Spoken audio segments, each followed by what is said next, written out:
Silahkan. Para suster, bapak, mama, saudara-saudari, umat beriman yang terkasih, sekali lagi selamat sore untuk kita semua. Hari ini saya mengajak kita untuk merefleksikan dua hal sederhana yang kita dengar dalam bacaan-bacaan tadi, baik dari bacaan pertama maupun bacaan Injil. Saya mengajak kita untuk merefleksikan dahulu dari bagian bacaan Injil, bahwa sesungguhnya dalam kehidupan ini janganlah bertindak atau hidup sebagai ancaman bagi orang lain. Seringkali karena kekuasaan, karena kedudukan, karena status yang mungkin dipandang agak lebih tinggi daripada orang lain, kita mulai melancarkan ancaman-ancaman untuk orang-orang tertentu. Kita menjadi ancaman karena kita merasa tidak mau disaingi dalam kehidupan ini, tidak mau supaya orang lebih di atas kita, tidak mau supaya orang dalam tanda kutip lebih hebat daripada kita. Mari kita lihat kilas balik bacaan Injil hari ini, di mana kita melihat bahwa Yerusalem itu kota suci, namun rupanya kejam. Di balik kejayaannya akan pusat religiusnya tersimpan kebencian turun-temurun. Yesus yang begitu mencintai Yerusalem sampai ia menangisinya, namun betapa Yerusalem tidak bersahabat dengan Yesus. Yesus tampaknya tidak berjodoh dengan kota Yerusalem. Sejak kecil dari Yerusalem muncul ancaman-ancaman besar, yakni membunuh semua anak laki-laki, dan Herodes yang menjadi pemeran utama saat itu. Hari ini dalam bacaan Injil yang baru saja kita dengar, melalui peringatan orang-orang Farisi, sekongkolannya Herodes, Yesus diingatkan untuk menjauh. Namun Yesus tidak mau menjauh. Herodes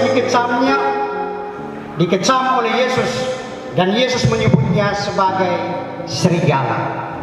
Bapak, mama, orang yang hidupnya tiap hari hanya menjadi ancaman bagi orang lain, yang tiap hari sedikit-sedikit mau ancam orang, ditunggu. Itu dia punya darah serigala. Mungkin dia garis keturunan lurus dari Herodes ini, sehingga sedikit-sedikit dia ancam, sedikit-sedikit dia ancam. Sebentar pulang ini tes DNA memang. Jangan sampai jangan sampai memang betul-betul kita ini di dalam ada jiwa serigala di dalam. Dan dari Yerusalem dan kencaman Yesus untuk Herodes, kita belajar bahwa kebenaran tetaplah harus diwartakan. Kebenaran haruslah berjalan di jalannya sendiri. Jangan takut dibenci hanya karena kebenaran, sebab kebenaran punya cara tersendiri untuk bisa menang. Bapak, mama, mulai hari ini jangan bertindak seperti Herodes yang suka ancam orang, yang suka buat diri macam Tuhan Allah. Hanya Tuhan Allah saya bisa memberi vonis untuk kita, menghukum kita. Sedangkan kita manusia yang sama-sama notabene tiap hari makan nasi, minum air, tidak ada yang makan beton di dunia ini. Tidak ada yang paling makan sedikit ya nasi, kalau sonde jagung. Karena penyakit gula jadi makan campur nasi jagung. Itu saja. Tidak ada yang dibilang Romo Sain makan beton, jadi saya bisa ancam orang yang di gedung Fari. Minum juga kita minum air yang sama. Kadang-kadang baru air kata-kata sedikit. Sedangkan yang lain-lain tidak. Kalau kita manusia yang notabene tiap hari makan yang sama dan minum yang sama, kenapa harus saling mengancam dalam kehidupan ini?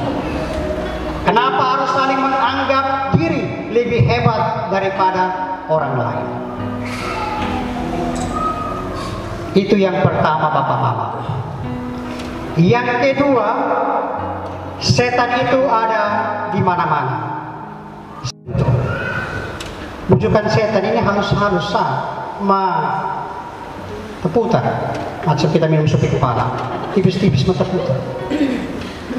Bujukan setan itu enak di mana, lingkar di situ. Sehingga Tuhan katakan apa? Dalam bacaan pertama, kenakanlah senjata Kristus, senjata Tuhan. Senjata Tuhan itu berupa apa? Berupa doa. Bapak Mama, bulan Oktober sudah hentin. Sebentar jam 12 bulan Oktober berlalu. Rosario juga berlalu kah? Semoga.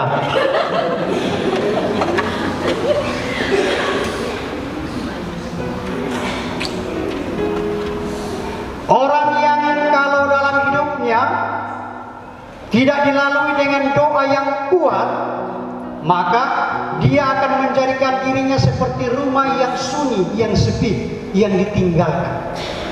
Seperti dalam bacaan Injil tadi. Jangan menjadikan rumahmu sunyi, sepi. Jadi biarlah hidup kita tetap menjadi kuat, tetap menjadi ramai karena doa-doa. Papa Mama, setan itu siap untuk menjatuhkan kita ketika kita lemah. Ketika kita tidak kuat dalam doa-doa, setan siap untuk tarik kita. Maka tetap berusaha untuk kuat dalam doa-doa. Kadang-kadang ada yang bilang begini, Romo, saya ini berusaha untuk tidak buat dosa, tapi macam baru habis janji, baru habis bertekad, tapi langsung jatuh memang. Itu karena kurang berdoa, karena tidak kuat dalam doa. Roh ini memang kuat, tetapi daging ini lemah. Maka perkuat semua itu dengan doa-doa. Doa akan selalu menguatkan kita. Doa akan selalu mewarnai kehidupan kita, sehingga kehidupan kita tetap ramai dan tidak mengalami kesunyian, kesepian. Selamat berefleksi, Tuhan Yesus memberkati. Mari kita bangkit berdiri, kita ungkapkan iman kepercayaan kita dengan menyanyikan lagu Aku Percaya.